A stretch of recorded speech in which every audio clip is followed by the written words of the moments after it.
Hey, this is Chip.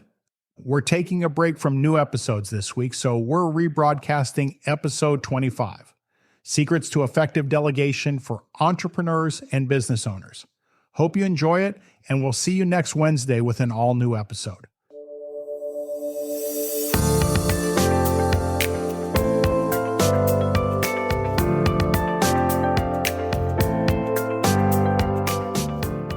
Chip Schwager here, and welcome to another edition of Things Entrepreneurs Should Know, the business podcast for entrepreneurs, founders, and business owners who want to build lasting financial value and supercharge the growth of their business.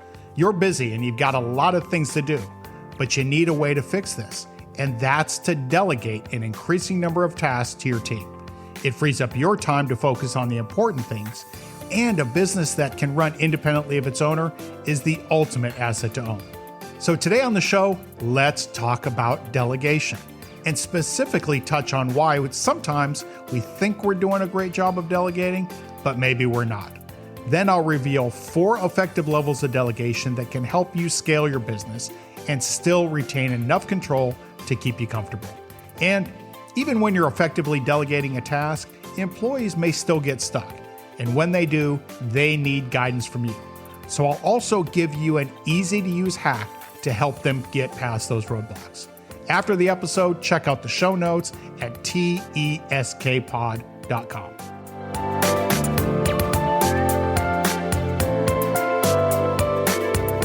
Hi, and welcome back. When you first started your business, you were probably doing just about everything. Opening and closing the doors, contracting with service providers, and collecting from customers. As your company grows, though, it gets harder and harder to be involved in every aspect of your business. So maybe you decide it's time to start delegating tasks and duties to your staff. And if you're like most business owners, you probably give yourself a pretty decent grade as a delegator. However, if you're constantly finding yourself disappointed in people on your team, the problem may be less about them and more about your ability to delegate effectively. For example, do any of these delegation styles sound familiar? The hot potato delegator. So the hot potato delegator tires of a project or a task and quickly tosses the activity to an employee to handle. Like a hot potato, you touch the problem briefly and then pass it on to somebody else quickly without much thought. The problem is the person you're giving the project to may or may not be clear on what you want them to do. And that means the potato often falls right back into your lap. How about the delegation hippie? So the delegation hippie is inspired by the free-loving spirits of the 1960s that believed in communal living where there were no rules and everybody was treated equally. The delegation hippie asks a subordinate to handle a task, but fails to provide clear lines of authority and control. The employee is left wondering if they need to check in with their boss before deciding on a course of action. They're usually not very clear about the budget that they've been given to work with. Another type is the false delegator. So the false delegator is the person who asks an employee to help with a project. The employee is left with the impression that they're being given broad decision-making authority to complete that project, while the manager actually wants to be kept abreast of all the possible solutions her employee is considering and wants to retain final decision-making authority. The employee decides on a course of action without the consent of the manager, and problems arise. Now, before we get into how to delegate effectively, just a reminder of why delegation is such a critical skill for any business owner. Being able to delegate well means your company can thrive without you personally overseeing the details. This freedom allows your company to grow without you as a bottleneck, plus the quality of your work life improves because you no longer have to spend your time fighting fires and answering silly questions. Best of all, your company is worth more. Delegation is clearly important. So why do so many small business owners fail to delegate tasks effectively? Well, the problem comes down to thinking of delegation in terms of black and white. Instead of thinking of delegation as binary, think of delegation as having 4 degrees, and each degree offers your employee more decision-making autonomy and authority. So the first degree of delegation, we'll call it the follow my lead. And this degree of delegation is where you trust an employee to follow your instructions.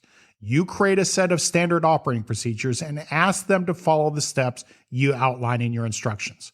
With first-degree delegation, your employee must follow your process. They're not being given any decision-making authority, and you're not really accommodating any variables at all. This kind of delegation is suitable for common tasks. It's when you're clear on what you want done and how you want someone to do it. For example, you might delegate the task of entering a new contact into your company's CRM platform. There is a specific way that you want it done, and you really don't need your employee to think independently or critically about the task. This kind of delegation is ideal for simple tasks that can be carried out by relatively junior employees. You just need to make sure that you provided them with standard operating procedures to follow.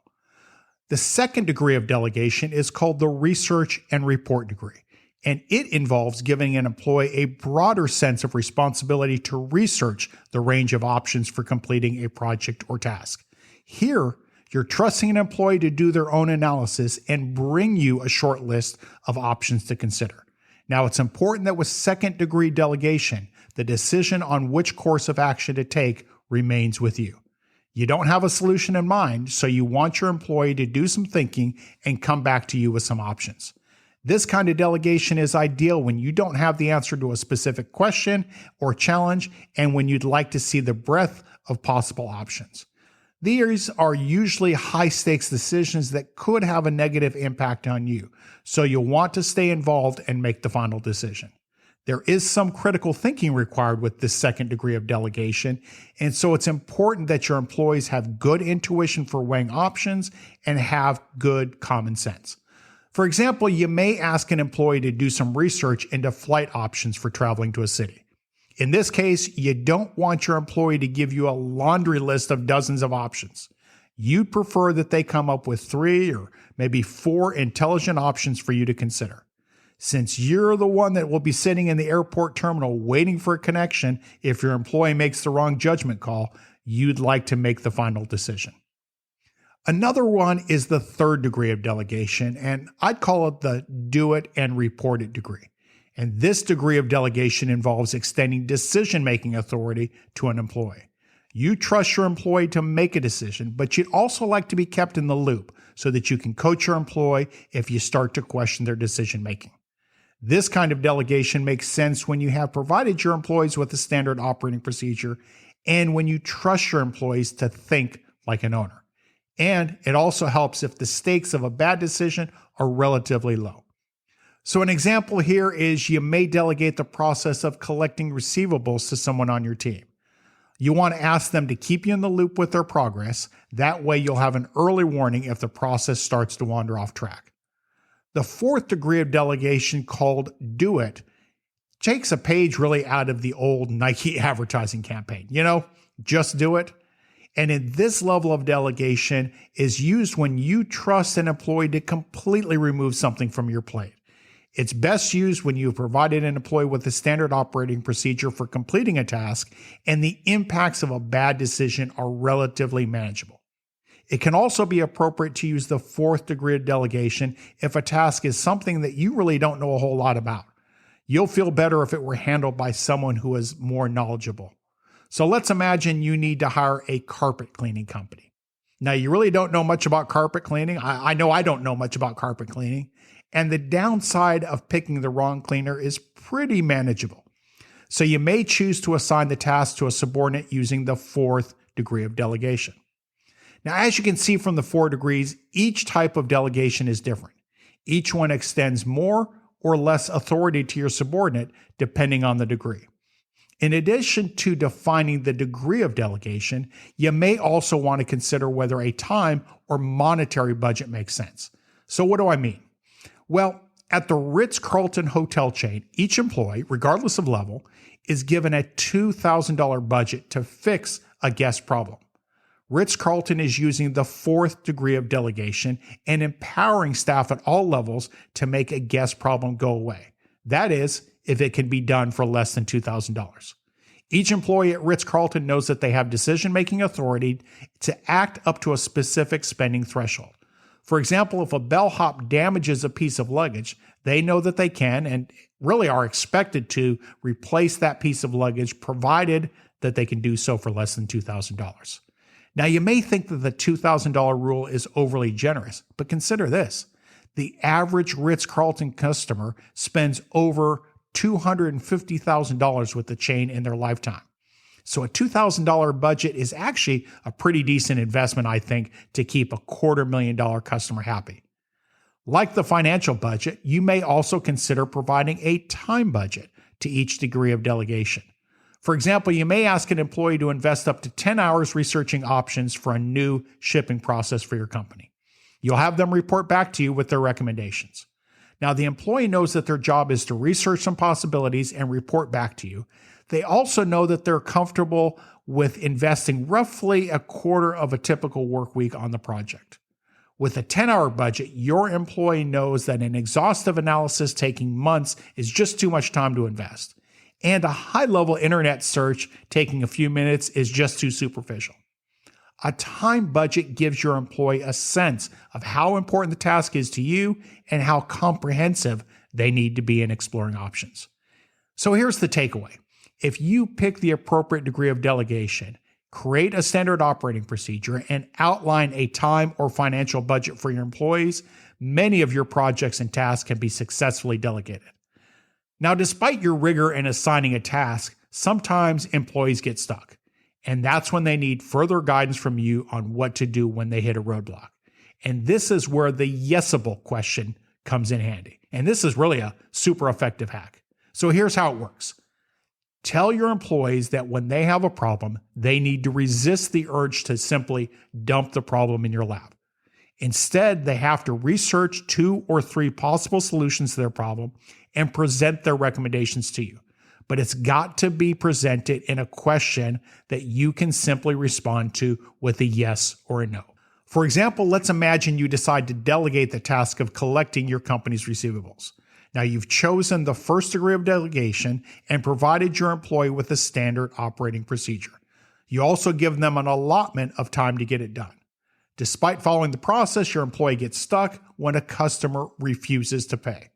Now, in the old days, your employee would likely come to you and just deposit the problem in your lap. Mr. Jones won't pay. What should I do? They have neatly transferred the problem from their lap to yours. A better solution is to make yourself available to employees with questions, but insist that they pose them in the format that allows you to say yes or no. Now, when Mr. Jones says he won't pay, your employee is forced to consider some options. She would likely conclude that one option is to write the customer off. Another option would be to send them to collections. And maybe a third option might be to propose a payment plan. After weighing the 3 options, you simply ask your employee to come to you and explain the options that she's considered, and then ask you a simple question that you can say yes or no to. So they might come back to you with something like this. Mr. Jones won't pay, and I've considered writing off the account, sending him to collections, or offering a payment plan. If we write him off, though, we're out the money, and a collections agency might get the money, but will never do business with Mr. Jones again. Therefore, I think the payment plan is the best option. Are you okay if we divide the amount he owes into 3 installments and get him to pay over time? And here's the great part. You simply answer the question by saying yes or no. You can also see how much they're thinking, and you'll understand the other options your employee has considered. And best of all, your employee starts to think like an owner. If your goal is to build a business that can thrive without you, you need to master the art of delegation. Start by assigning a degree of autonomy you want your employee to have, and then outline a time-based or financial budget to work within. Finally, encourage employees who get stuck to come to you with questions that you can simply answer yes or no to. Follow this methodology, and you'll find the number of problems that end up in your lap will diminish. All the while, you'll be building a more enjoyable and a more valuable business. Well, that about wraps up another edition of the Things Entrepreneurs Should Know podcast. Be sure to check out our website at teskpod.com, where you can find the show notes, an archive of our past episodes, and other resources to help grow your business. That's teskpod.com. And if you haven't done so already, I'd really appreciate it if you take 1 minute to give us a review on Apple Podcasts or rate us on Spotify.